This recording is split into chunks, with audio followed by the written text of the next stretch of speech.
සිංහල තේරෙන්නේ නැද්ද ඔය ගලවන්න කිව්වම? සිංහල තේරෙන්නේ නැද්ද තමුසට?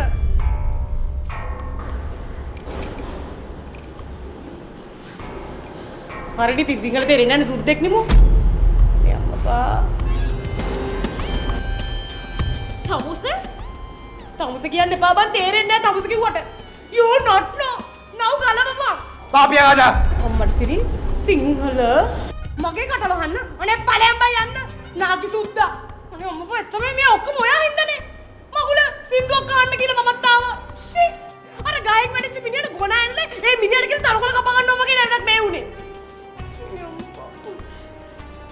තමුසේ ඇයි එහෙම බොරුවක් කරේ? තමුසේ මොකක්ද අපි කරපු වැරද්ද? තමුසේ අපේ මොනවද ඕන?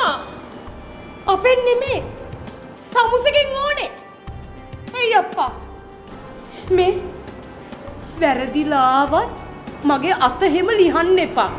මොකද එහෙම වුණොත් එහෙම තමුසෙලා ඔක්කොමලා මම බෝංචි තියනනේ බෝංචි කරලා තමුසලව නැති කරලා දානවා. කොණ්ඩෙන් අරගෙන දෙපැත්තට වනලා ආයි ගහලා තලලා චොප්ප කරනවා.